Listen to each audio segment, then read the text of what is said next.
Komite 1 DPD RI dan seluruh anggota Komite 1 DPD RI yang kami hormati Gubernur Papua Barat, Bapak Komjen Pol Purnawirawan Dr. Andes Paulus Waterpau MSI, yang kami hormati Forum Komunikasi Pimpinan Daerah Provinsi Papua Barat, yang kami hormati Bupati, Wakil Bupati se-Provinsi Papua Barat, serta Ibu Bapak tamu undangan sekalian.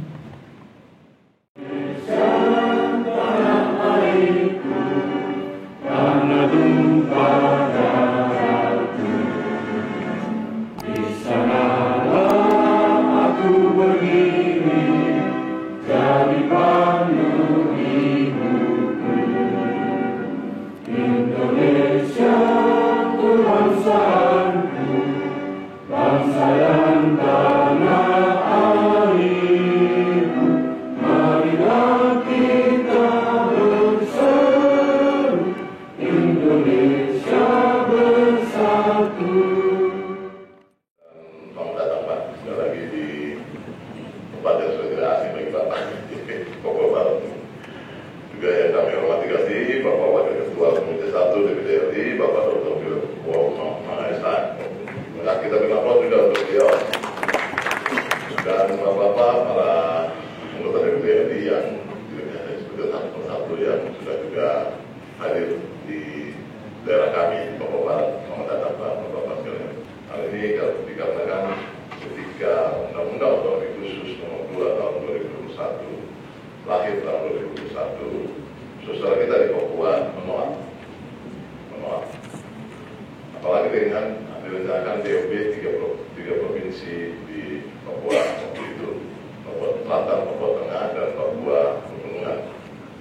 Tetapi ketika kami diamanatkan sebagai pejabat gubernur di sini, dipesankan oleh pimpinan pusat bahwa kalau bisa Papua Barat mengawali untuk mendukung kebijakan negara.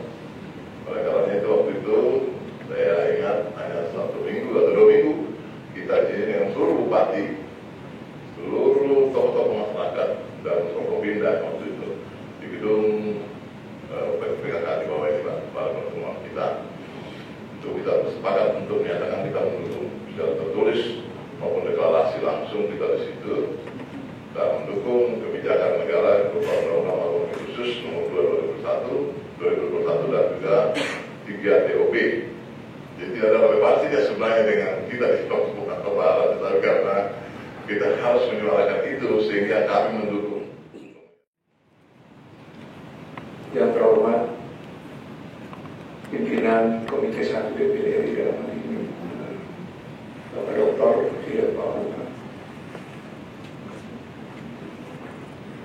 teman-teman dari anggota Komite 1 DPD RI, yang terhormat Bapak Gubernur Papua Barat beserta jajaran Forum Pimpinan Komunikasi serta Forum Komunikasi Pimpinan Daerah. Nah, tadi sudah disampaikan oleh beliau, yang terhormat para bupati dan wakil bupati atau yang mewakili hadirin sekalian berbahagia. Pertama-tama, izinkan saya mengajak kita semua untuk senantiasa menjadi puji dan syukur kehadirat Tuhan yang Maha Kasih dan Penyayang.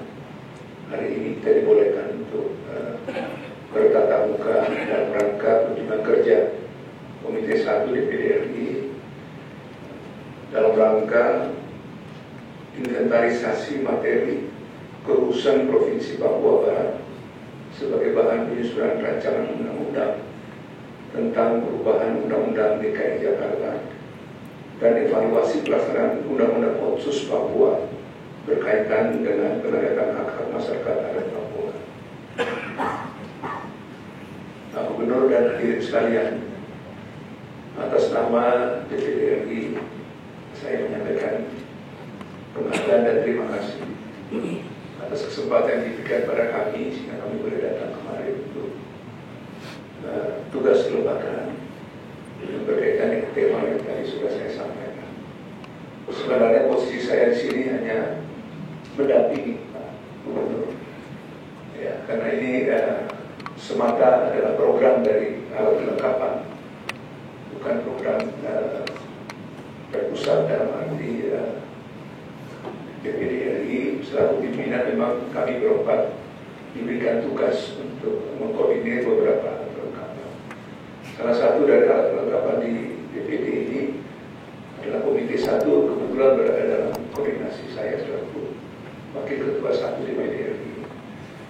Oleh karenanya hari ini saya lebih banyak hanya menyertai dan memberikan support manakala ada hal yang berkaitan dengan secara keseluruhan kepentingan DPD RI, saya akan menyampaikan. Jadi oleh karena itu izinkan saya memberikan kesempatan kepada Bapak Philip Pamangma untuk menyampaikannya, karena materi dari Komite 1 memang merupakan bagian di bawah koordinasi pimpinan komite. Jadi saya hanya menyampaikan pembukaan seperti ini, tetapi seperti kita ketahui bahwa DPD RI ini memang salah satu tugas adalah tugas legislasi dalam membuat, menyusun, merevisi, mengevaluasi undang-undang atau rancangan undang-undang yang akan dibuat. Nah, dalam konteks inilah maka tentu membutuhkan masukan-masukan sehingga apa yang nanti dihasilkan benar-benar menjadi keinginan dan harapan dari daerah. Ya, tugas dari DPD RI adalah bagaimana memperjuangkan kepentingan dan aspirasi daerah tentu dalam bingkai NKRI. Inilah yang saya dapat sampaikan pagi hari ini. Tidak memperpanjang waktu. Sekali lagi terima kasih Pak Gubernur sudah memberikan kesempatan kita hadir pada kesempatan yang baik ini. Selanjutnya saya persilakan langsung saja atau pakai membaca. Pak Dr. Ahmad Sampurno, Wakil Ketua DPD RI, dan rekan anggota DPD, terhormati Pak Gubernur, seluruh jajaran Forkopimda, Barat dan Saksi, para bupati dan wakil bupati yang hadir di sini. Terima kasih atas kehadiran kepada ibu sekalian. Sebelumnya saya perkenalkan delegasi Komite 1.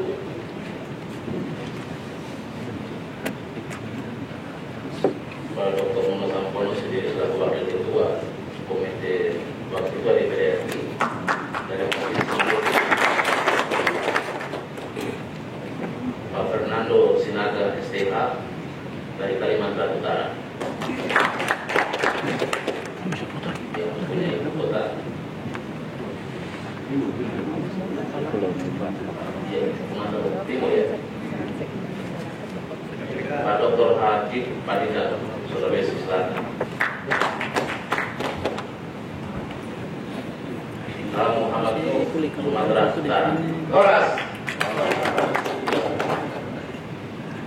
Dr. Richard Namonongan Pasari dari Kepulauan Riau. Pak Abdurrahman Abu Bakar Wakmi Provinsi Gorontalo. Hananan Sulaiman SD Kalimantan Timur Ibu Kota Negara. Notomian Stebai dari Provinsi Papua Tengah.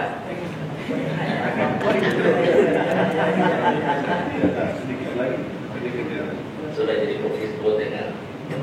Beliau tidak calon DPD lagi, calon DPR RI. Insinyur Abraham Dianto Nusa Tenggara Timur. Akbar Sulawesi Barat. Sulawesi Barat atau Barat itu pemekarannya bersama. Kita sama-sama tahu bahwa pasca Otsus periode pertama tidak dievaluasi secara jujur, maka hampir ketegangan berada karena rakyat merasa tidak terima, rakyat tidak merasa merasakan. Hampir rata-rata kita politik dan birokrasi pemerintah yang lebih dominan sudah perubahan undang-undang ini, dan hampir rata-rata masyarakat sudah tidak percaya terhadap apa yang kita lakukan.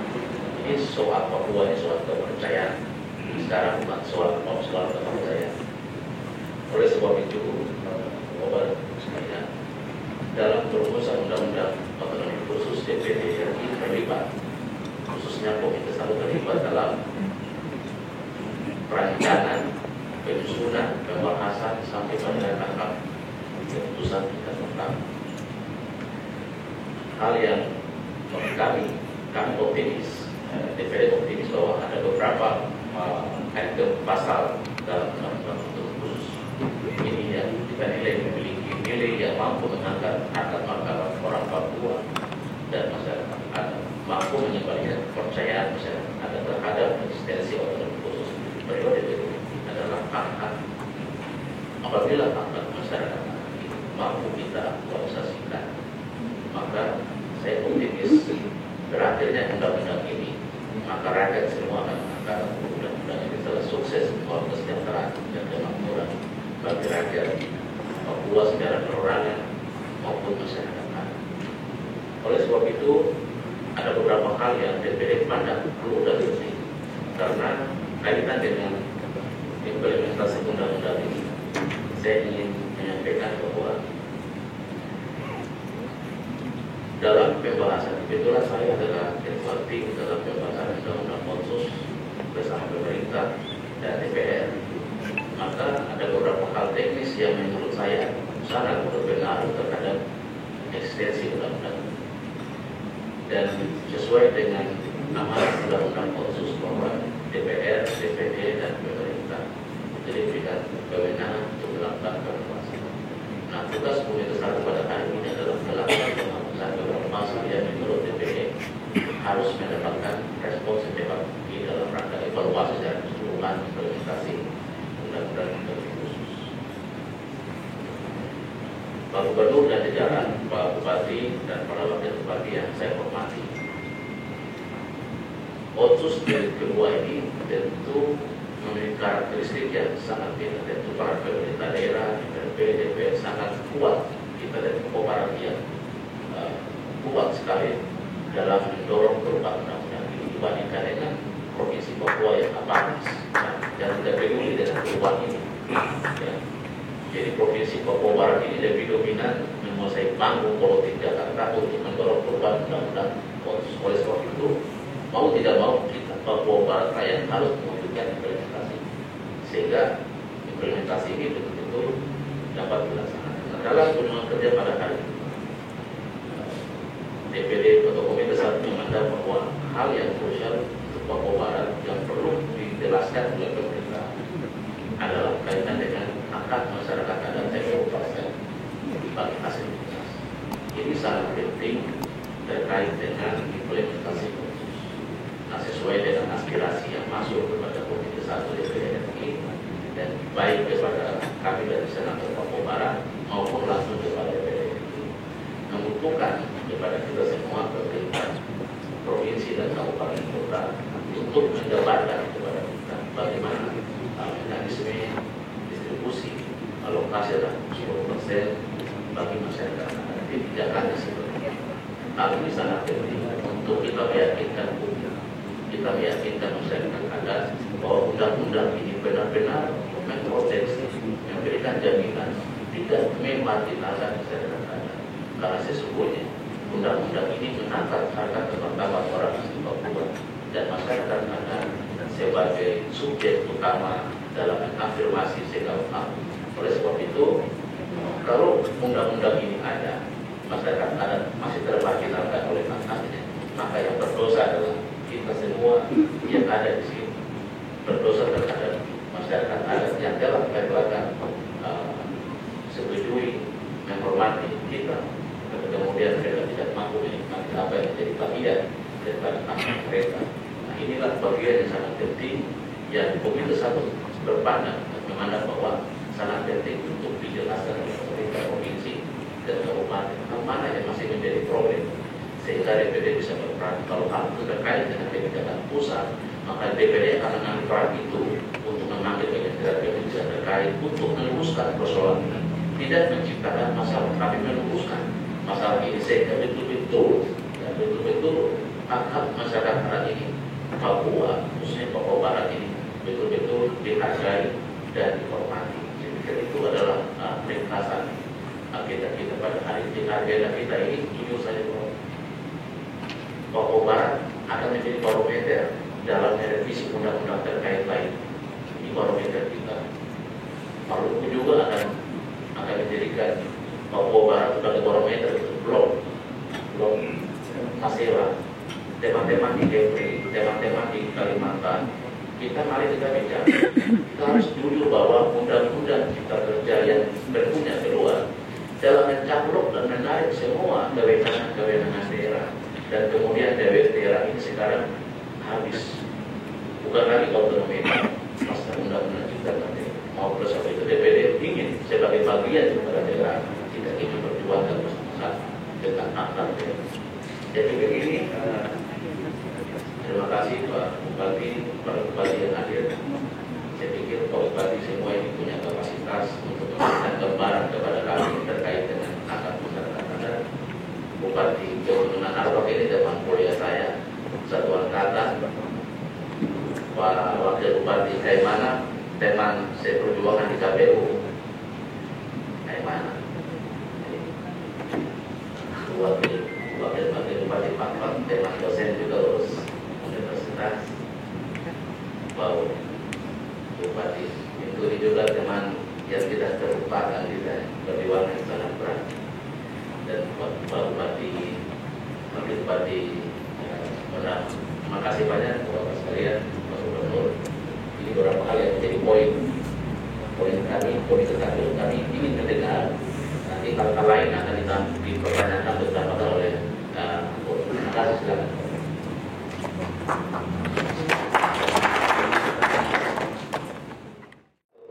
Dan status daerah ibu kota negara Jakarta, kami ingin mendapatkan juga gambaran otonomi khusus yang sudah diimplementasikan disebut dengan jilid 2 ini.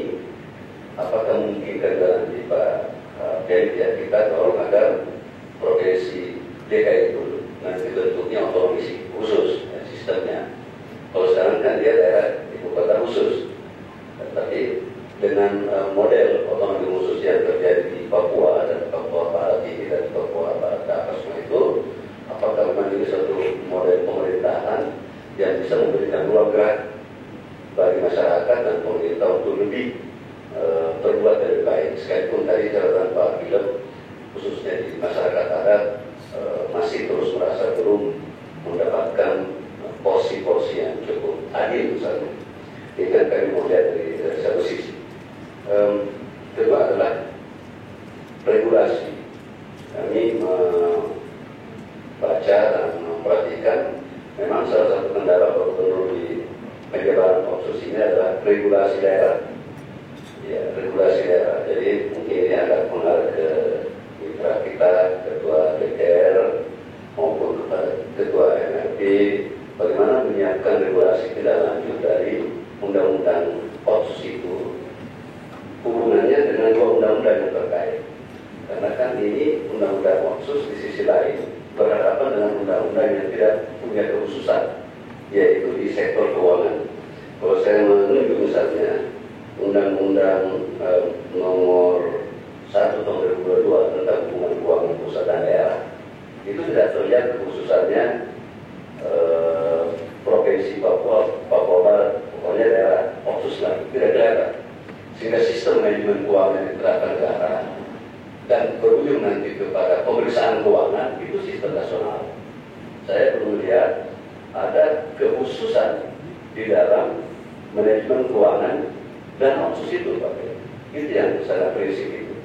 Kebijakannya ya alokasikan ke sini, tapi sistem akuntansinya kalau kita bicara dari sendat, dan itu seringkali kami ungkapkan ketika saya di Komite 4. Saya bisa lakukan itu dengan argumen bahwa Papua Barat belum memiliki, Barat Daya belum memiliki regulasi untuk menampung tanda kutip tapi yang diserahkan itu.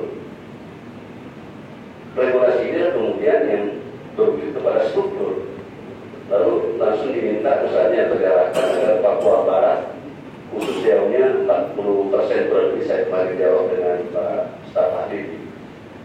Apakah mereka sudah punya perda tentang keuangan daerah untuk memayungi itu uang yang diinginkan? Sehingga menurut saya Pak Bu, kalau saya uang ini masih kekuasaan Bapak secara kebijakan ya. Tetapi untuk mentransferkan uang itu ke Papua Barat saya belum memiliki alas hukum yang cukup kuat. Regulasinya belum ada, struktur tanda kutip sementara karena mungkin sudah ada pejabat gubernur ya. Saya usul kita di sini Pak Gubernur, kita dengar dulu dari para bupati dan presiden kita. Sebab kehadiran kita di sini pertama sesuai dengan tema itu kita inventarisasi materi khusus tentang kekhususan Papua tadi, dan nanti kita akan pakai sebagai penyusun RUU untuk DKI. Jadi ini hebat sekali ini. DKI ini adalah provinsi yang memiliki ibu kota sebagai ibu kota negara kita ya, dan lahir Undang-Undang Nomor 3 tahun 2022 itu sudah berubah tidak lagi jadi ibu kota. Hari ini kita datang studi banding ke provinsi yang baru dan punya otonomi khusus. Nah, kira-kira mungkin kekhususan apa yang bisa kita dapatkan untuk pakai DKI? Kira-kira itu sebenarnya inti pemerintahan kita ya. Jadi yang pertama saya kira kita juga paham provinsi Papua ini akhir-akhir ini juga dengan lahirnya OSUS itu banyak isu negatif atau mungkin kenyataan juga kasus korupsi cukup tinggi. Ini barangkali perlu juga kita dengar apa penyebabnya, apakah tadi kurangnya undang-undang pendukung peraturan SOP dan sebagainya, ataukah masalah SDM, ataukah memang uangnya kurang atau berlebihan dan sebagainya. Kira-kira itu intinya saya kira karena barangkali nanti kalau kita berusaha dan kita seperti apa. Ada kekhawatiran-kekhawatiran yang sudah kita dengar langsung, maka dari Twitter dan sebagainya soal tadi itu yang saya sampaikan korupsi. Dan kalau bicara tentang hal itu ada dua kemungkinan. Apakah karena baru provinsi-provinsi ini sehingga pemahaman tentang aturan undang dan sebagainya, ataukah juga mungkin karena SDM-nya perlu SDM kesehatan barangkali kita perlu diperbaiki karena kalau kita bandingkan DKI dan Papua ini kan suatu materi yang mau kita studi, tapi terlalu jauh kesenjangannya. Komite 1, Pak Pilet dan teman-teman dari DPRD, pejabat gubernur dan ini juga Forkopimda semua dan Bapak Ibu Bupati dan Wakil Bupati, lalu juga Ketua DPR dan NRP Papua Barat.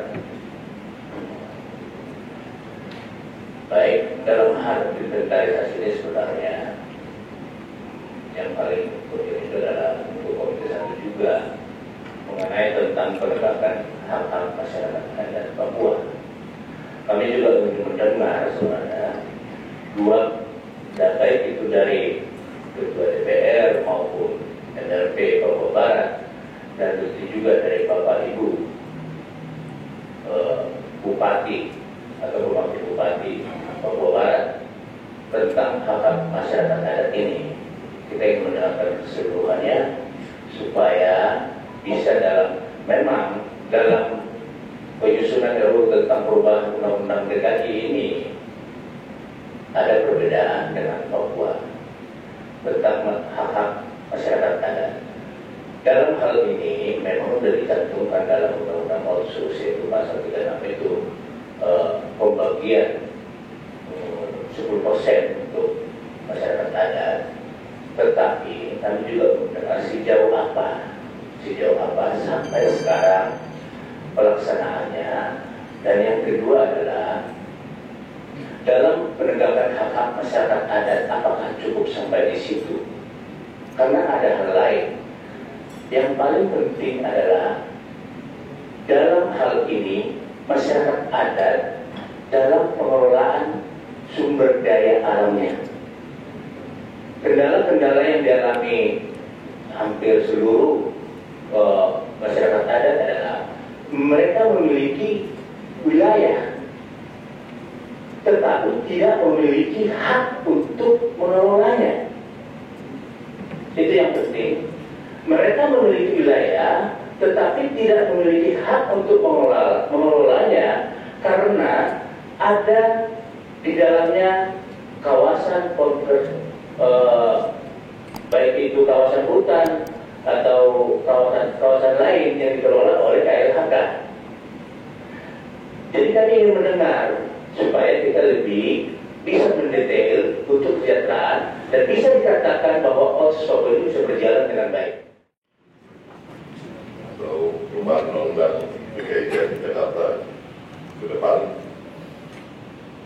yang menjadi daerah khusus provinsi, bagaimana yang kita juga mengalaminya. Kalau Bapak Ketua izinkan, saya ingin menyampaikan memberi kesempatan para badan dan juga para biro yang memberikan ini, tetapi juga nanti para bupati yang melaksanakan peraturan ini di lapangan. Namun demikian kami laporkan dulu bahwasannya pengaturan tentang hubungan pemerintah daerah dan pusat ini memang sudah kita lakukan, di mana kewajiban Undang-Undang Otonomi Khusus Nomor 2 Tahun 2021 yang telah ada sejak tahun 2021. Ketika saya memasuki bulan Mei, bulan Juni dan Juli itu sudah bisa ditetapkan 21 Perdasus. 21 Perdasus dan Perdasi. Tadi dari 8 Perdasus dan 13 Perdasi. Ini memang jujur saja kita tidak layak, Pak, karena waktu yang diberikan 1 tahun itu tidak terjalan. Sehingga kami harus mengejar untuk bisa menjawab semangat daripada Undang-Undang Otsus yang turun adalah peraturan pemerintah nomor 106 tentang kewenangan dan juga 107 tentang keuangan daerah. Jadi kami sudah buat, dan sampai dengan hari ini memang ada beberapa yang masih sedang melakukan konsultasi dengan DPR.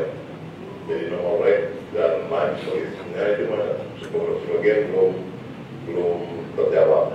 Saya misalkan saja laporkan bahwa untuk progres Perdasus dan Perdasi Provinsi Papua Barat ini yang sudah ada, yang pertama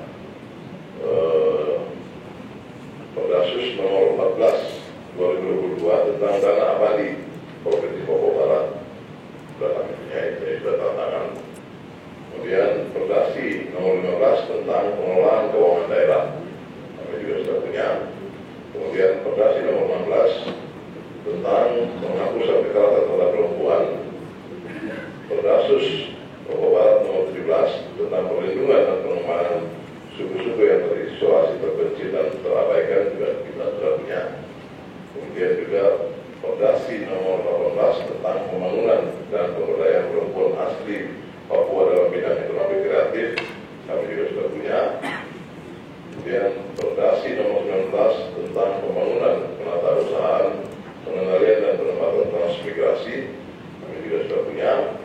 Dan Perdasus nomor 20 tahun 2022 tentang keanggotaan dan jumlah anggota, tugas dan wewenang serta pelaksanaan hak dan kewajiban Majelis Rakyat Papua Barat. Kami sudah punya, itu yang sudah kami tanda tangani. Sementara yang dalam proses norek itu ada 5. Yang pertama adalah Perdasi tentang manajemen aparatur sipil negara. Kemudian Perdasus tentang usulan pinjaman luar negeri. Kemudian ada Perdasus Papua Barat tentang orang asli Papua. Kemudian ada Perdasus tentang pertambangan rakyat. Kemudian Perdasus tentang perlindungan, pembinaan dan pengembangan kebudayaan orang asli Papua. Ini sedang dalam konsultasi dan permintaan nomor legislasi di Kementerian Dalam Negeri. Sementara ada 2 perda yang dikembalikan oleh Kementerian Dalam Negeri, yaitu yang pertama Perdasi rekrutmen politik di Provinsi Papua Barat dianggap tidak ada rujukan dari peraturan perundang-undangan yang lebih tinggi. Memang sebenarnya maksud kami supaya mensiasati para bapak sekalian, maksud kami supaya memperpindahkan orang asli Papua itu kita mensiasati lewat aturan-aturan yang ada. Kita tahu memang bahwa di dalam undang-undang pemilu, kemudian undang-undang partai politik dan lain sebagainya tidak akomodir. Tapi kami coba mensiasati ketika itu bagaimana agar tidak hilang hak-hak masyarakat asli Papua ini. Yang kami coba mendorong memang banyak program daerah itu, tapi ditolak. Tidak apa-apa, memang juga usaha yang penting ada niat yang baik. Ya, karena tidak ada perlawanan yang lebih tinggi yang mengatur itu. Yang pertama, kemudian rekomendasi tentang pengangkatan 512 tenaga honorer yang mungkin Bapak Ketua dan Bapak Ketua Komite 1 dan Bapak semua ikut monitor. Ada persoalan tentang tenaga honorer yang akan menjadi ASN. Itu juga kami sudah mencoba bersepakat dengan DPR bersama MP untuk mendorong ini, tapi juga dikembalikan karena dinyatakan bahwa rata-rata P3K yang kita maksudkan adalah tidak terbukti mengabdi sejak Provinsi Papua Barat itu ada. Begitu. Kita yang sesuai dengan surat edaran Menteri Keuangan juga diminta untuk menyusun program otsus itu dalam bentuk RAP, rencana anggaran dan program yang harus mengikat, sehingga itu akan membawa dampak kepada penyaluran dana otsus itu sendiri. Itu terlaku bagi provinsi maupun pemerintah kabupaten. Ya, terima kasih. Yang pertama saya sampaikan bahwa dalam pengaturan manajemen Undang-Undang Otonomi Khusus,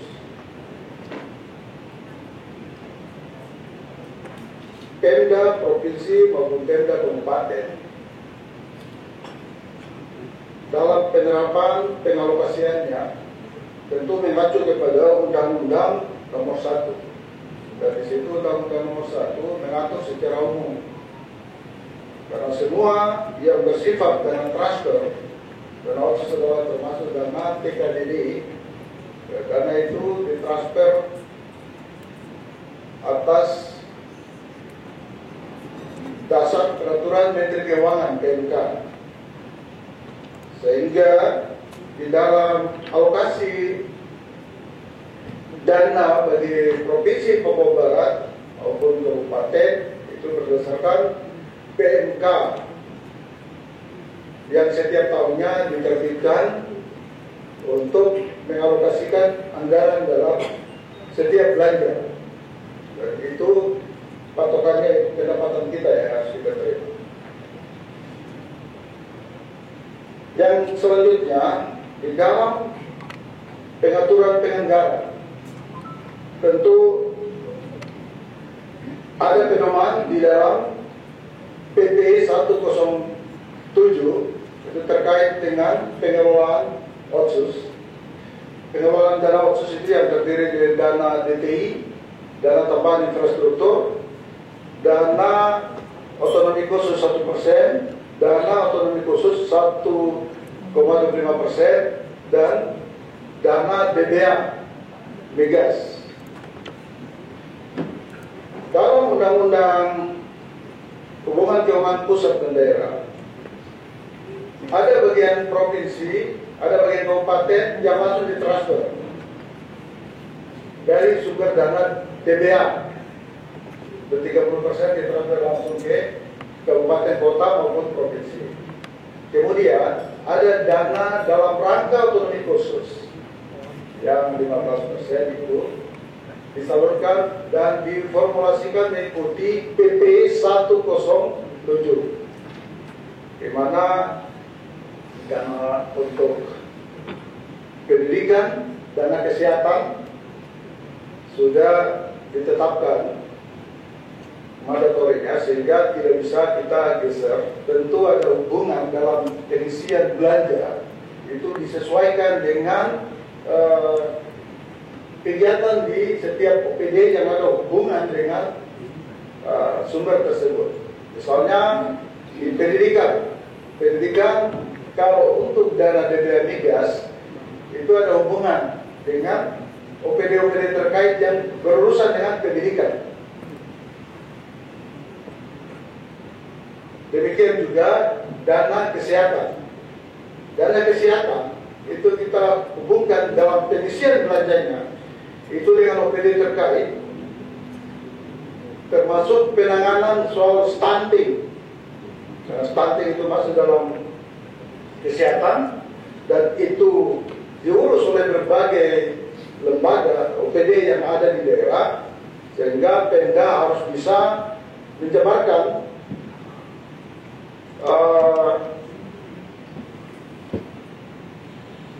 pengaturan mengenai pengalokasian yang disebutkan urusan kesehatan. Itu ada penjabarannya ke semua OPD yang terkait dengan urusan. Misalnya satu ada berkaitan dengan stunting, itu dijabarkan ke beberapa OPD yang mengurus.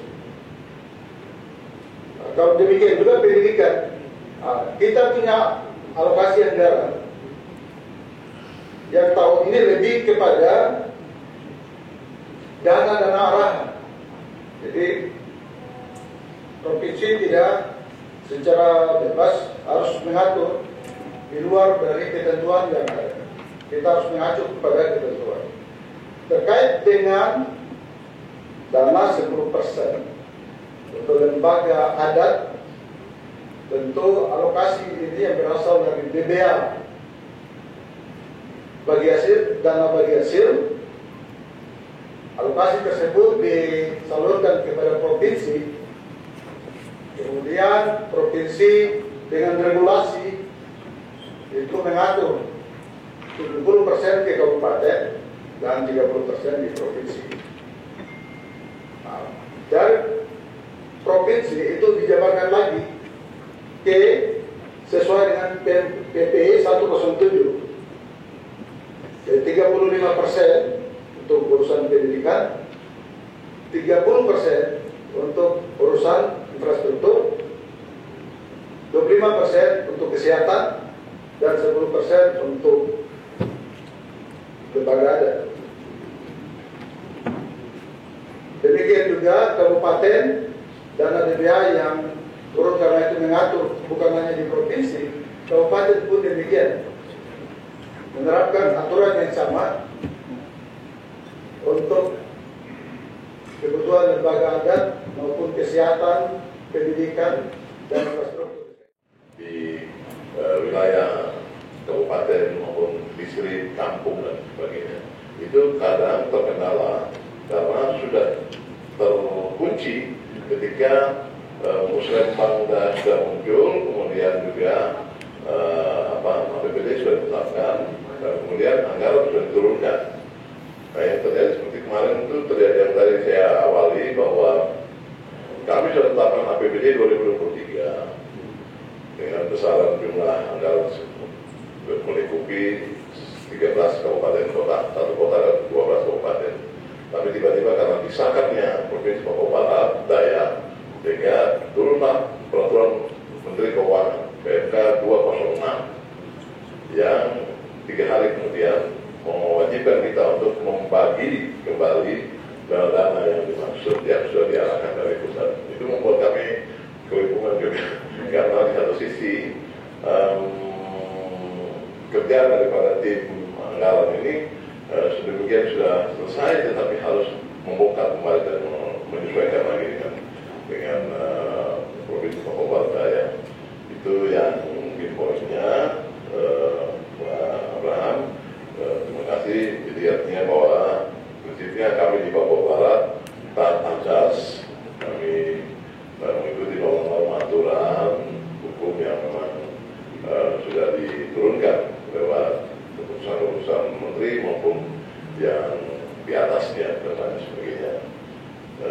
Kemudian juga bahwasanya untuk ya memang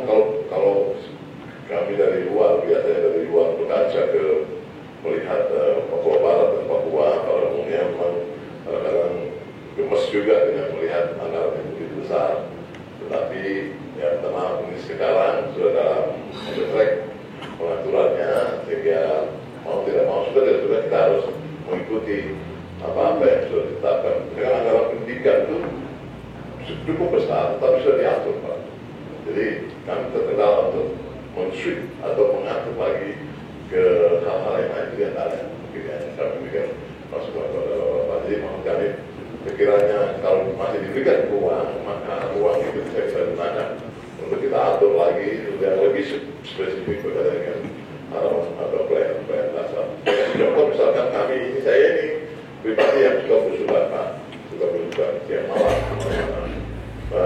ke kampung-kampung. Ada banyak anak-anak asli Papua yang putus sekolah. Kami tanya kadang-kadang mereka tidak punya kemampuan. Mereka harus ke sekolah yang jauh. Ada sekolah di distrik misalnya dari dusun, itu bisa ke sana. Nah ini kami mau menjanji, ini apa yang kita harus lakukan antara dusun-dusun ini ke distrik dan tidak bisa, karena itu sudah ditetapkan sejak dari kadang-kadang seperti itu. Itu Pak, terima kasih. Satu lagi dari Pak Fernando Sinaga tadi tentang pengelolaan sumber daya alam yang berkaitan dengan hak pengelolaan oleh adat ya. Memang betul bahwa di Papua Barat ini dikenal sebagai provinsi konservasi.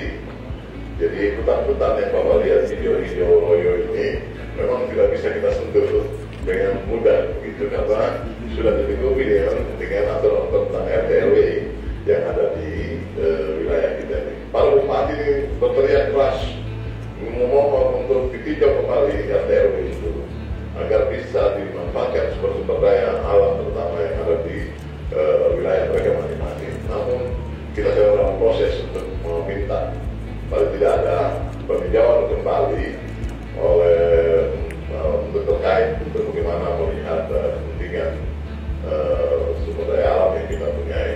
Hasilnya ya masyarakat akhirnya tidak bisa berdaya dengan sungguh-sungguh. Memang ini saya juga bisa memahami sedikit karena mungkin sejarah waktu-waktu yang lalu ada banyak hak-hak yang diberikan seperti misalkan hak pengelolaan hutan adat itu oleh masyarakat kemudian dimanfaatkan oleh para jupong pemilik uang istilahnya yang kemudian datang dengan berbagai dalil, dengan merayu, membujuk dan lain-lain, tidak membayar pajak, tapi mereka mengambil hasil yang lebih besar. Itu diantara yang punya pengalaman masa lalu yang mengakibatkan akhirnya pemerintah mengatur seluruhnya itu. Tapi kan sudah juga berusaha untuk tidak meminta agar luas-luas hutan rakyat ini bisa dimanfaatkan sedemikian.